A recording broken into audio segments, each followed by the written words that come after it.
Now we are in for a treat today. This piece of automotive engineering is known as a GM Ecotec. And you know, they do have a little bit of a reputation for being kind of piles, but I did happen to own one of these for quite a few years, and it really honestly wasn't that bad of an engine. Mine was actually very trouble-free over the course of 50,000 miles in 3 years. This one belongs to a neighbor of mine. Unfortunately, she had a little bit of an issue, and she's also going through a little bit of a tough time, so we're going to get this thing straightened out. This thing had a timing interference issue, so the intake valves decided to try to make babies with the pistons. So that usually is pretty minor. A lot of times they don't damage the guides, especially when they're only bent a small amount.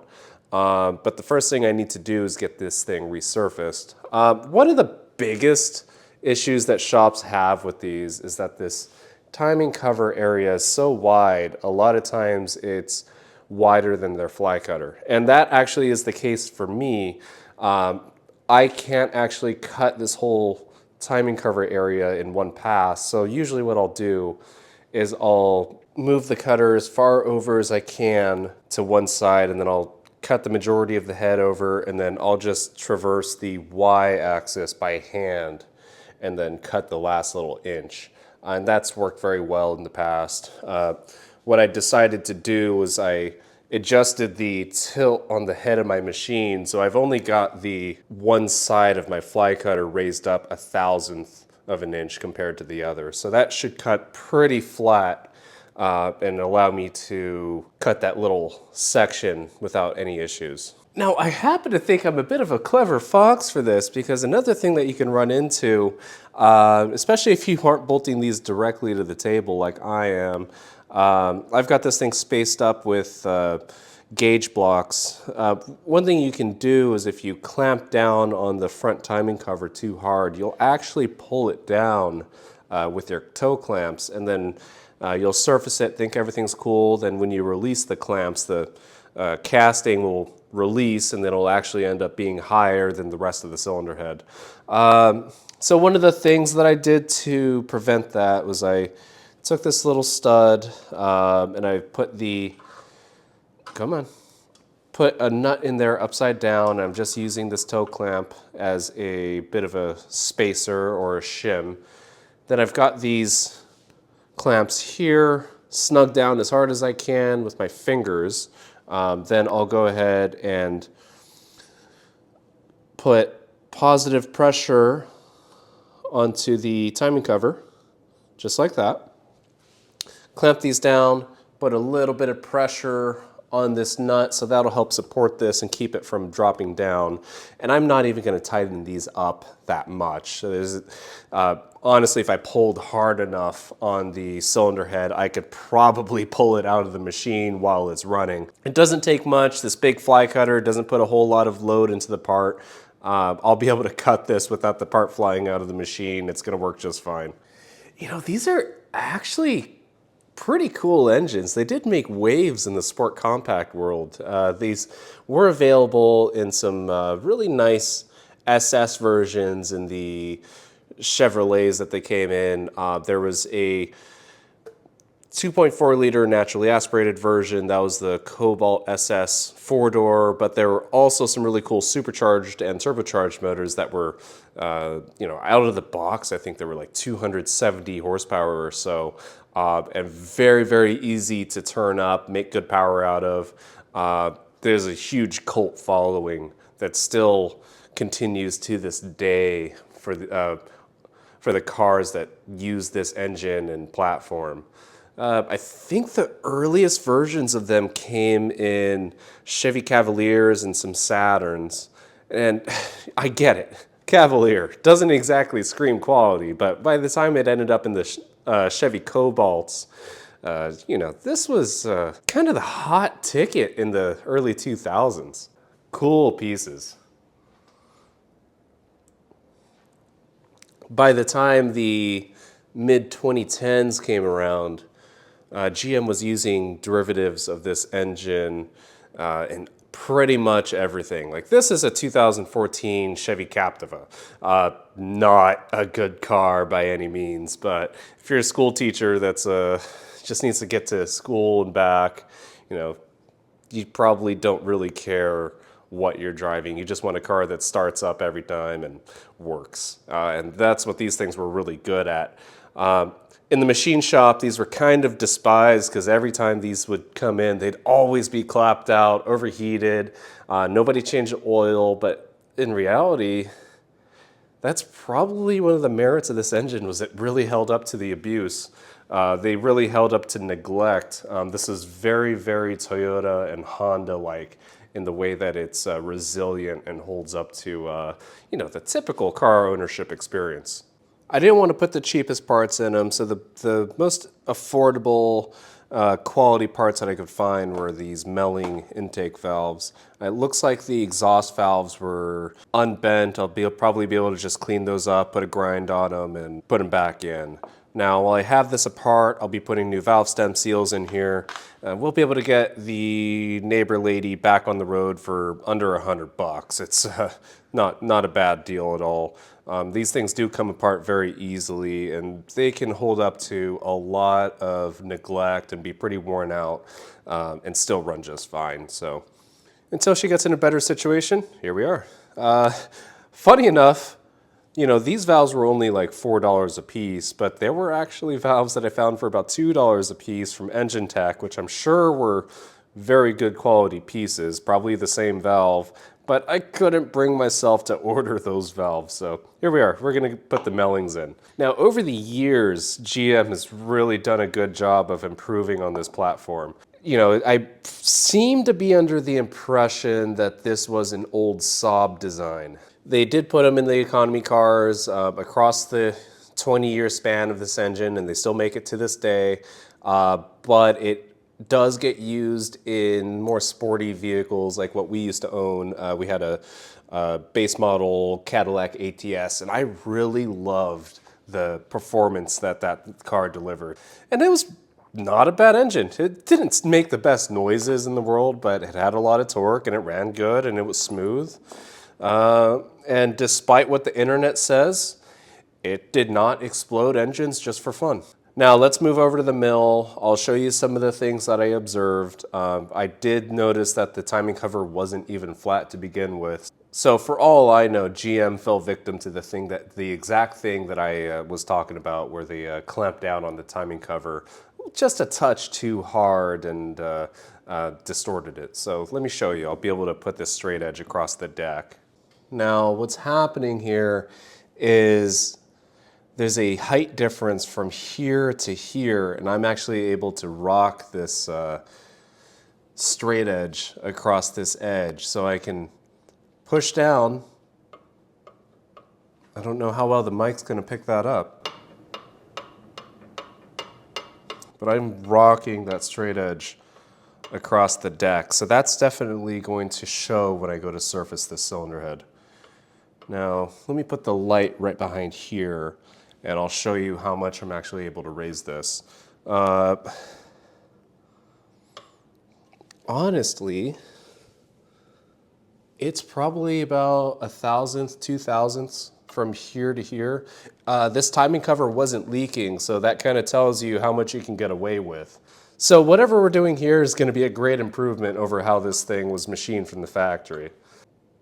It's actually kind of interesting. Factory head gasket surfaces are quite rough,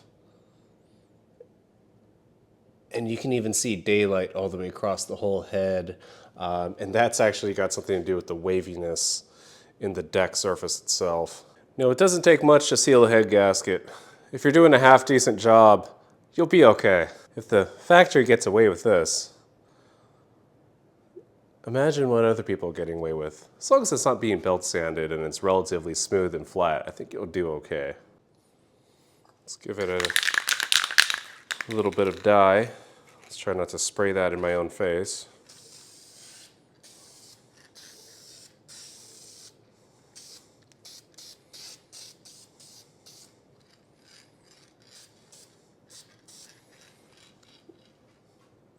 Let that dry and let's start cutting. All right, let's get these clamped down.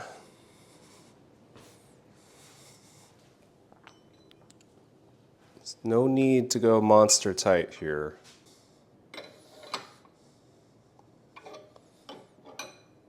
Between the two clamps, that's definitely more than enough pressure. Really does not need to be monster tight. On the other side, I've got a block directly under the point I'm clamping down on, so I can go a little bit tighter there. But if I can grab this and it supports my body weight, that's usually my rule of thumb that it's going to be okay.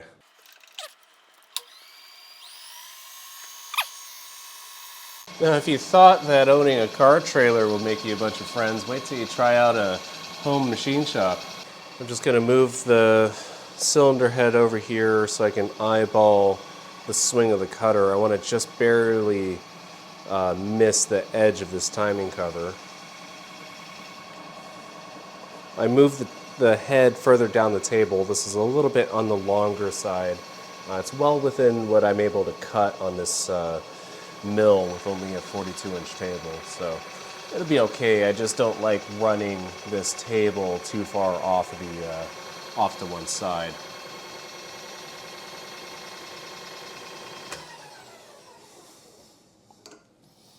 Okay, I would say that is a reasonable place to start. So let's start cutting. I don't know how square the cylinder head is, so what I'll do is I'll touch off on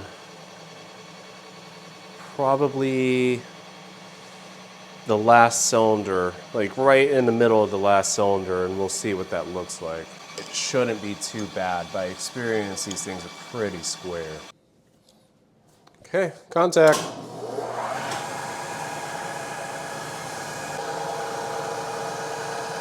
We're not touching on that side across the middle of this head, so it is a touch warped.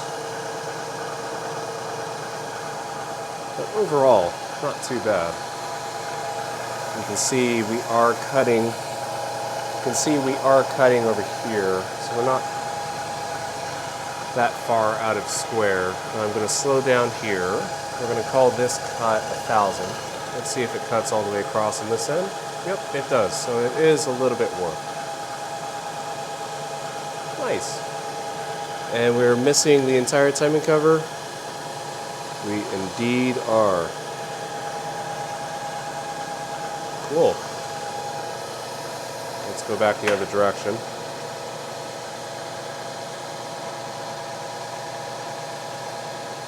Pretty.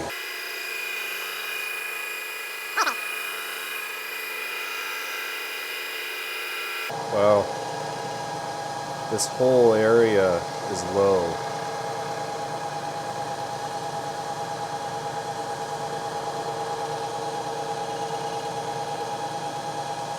And I can see that this little area is low and it's in the direction of the original surfacing. So that's quite interesting. I wonder how many cylinder heads exist that are running around with 1 or 2 thousandths of warp in the timing cover. Okay, let's set our 0. Let's call that 1 thou. Now let's drop that down another thousandth. Okay, see what that looks like.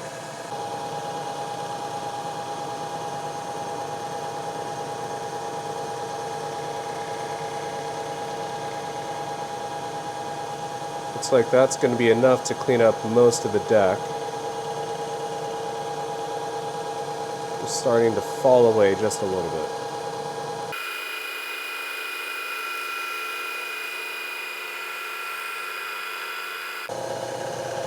That's interesting to see.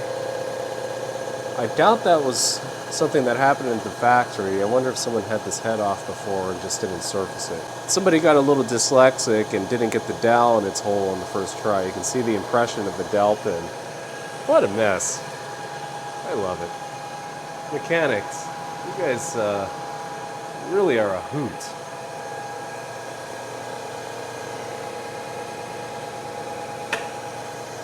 This thing couldn't have been running perfect. There's a touch of Brunelling here.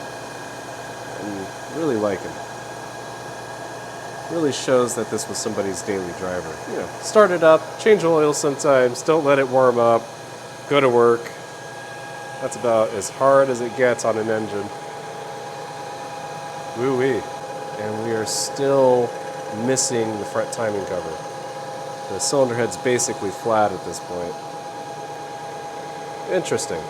Man, no wonder that thing sealed the head gasket just fine. That was only 2 thousandths off of the deck, and that's already sorted out. There's a little bit of a gasket imprint, but that's nothing that's going to be the end of the world. I'm very surprised that this timing cover didn't leak, but usually those head gaskets have this big old bead of silicone going across the front of it, so that's pretty typical. I'm sure that's exactly why it didn't leak. But nice metal. Good job, GM. Those folks in Kazakhstan sure know how to make pretty casting. At this point, I'm going to drop it down another 2 thousandths. Hopefully we'll end up taking 5 thousandths off. Let's go, 4 thousandths total. Give her another shot.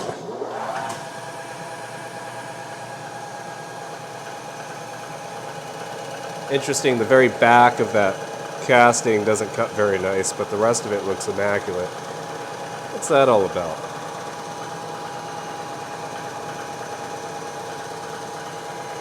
Maybe that side of the casting was a little bit too cold when they poured it.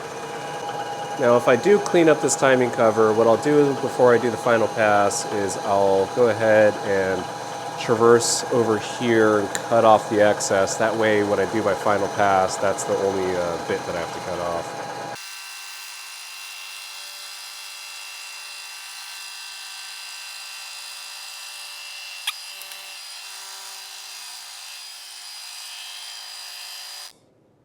All right, so we're going to get ready to do our final pass. There's a little bit of Brunelling here. We might not clean this all the way up, but it should all clean up for the most part. I'm only going to drop the table down 1/2 thousandth now, and we'll see what that ends up looking like. Here is our little section where we traversed over. I fed that by hand pretty fast. We'll try to take some care and run that just a touch slower when I go to do this little section by hand, but cutting off 4 thousandths at a time isn't exactly the best idea. So when you're going to do a final pass, cutting the minimal amount off at once is going to make a huge difference. So we're only cutting from here to here by hand. It'll turn out just fine.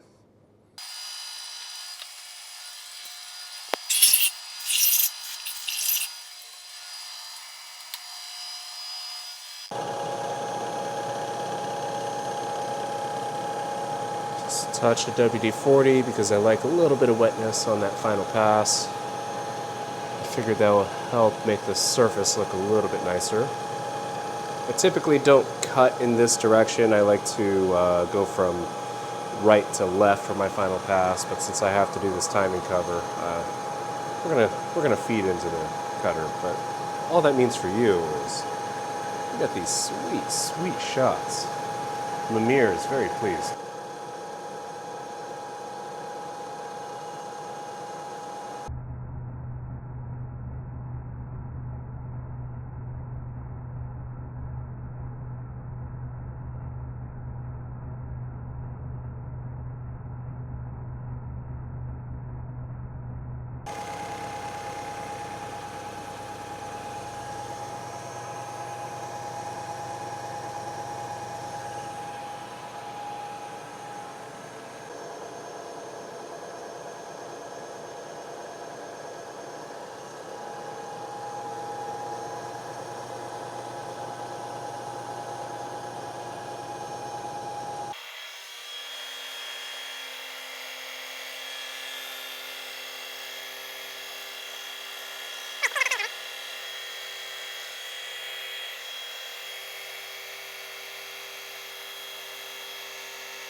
Okay.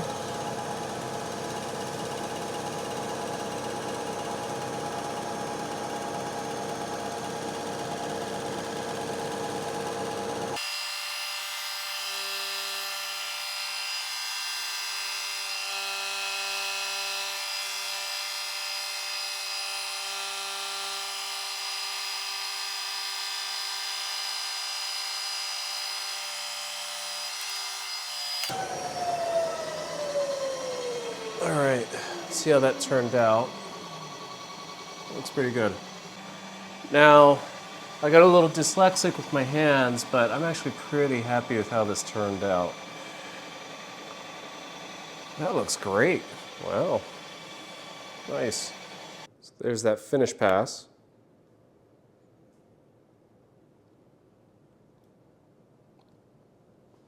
Looking quite good.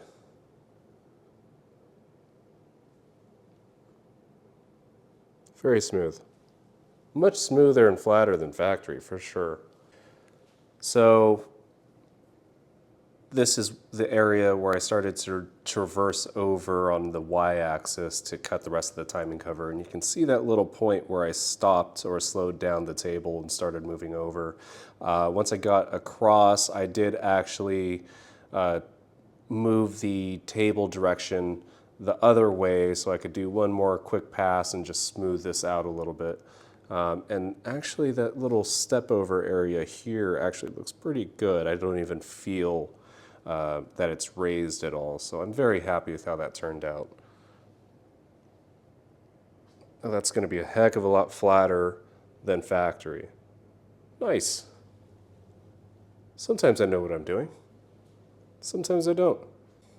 So hopefully tonight the neighbors can get this thing put back together. School's back in session. I'm sure she wants her car back. For the first time ever, this actually was a quick one. So thanks for watching. This was fun. This is Josh at Engine Rehab. I'll see you next time.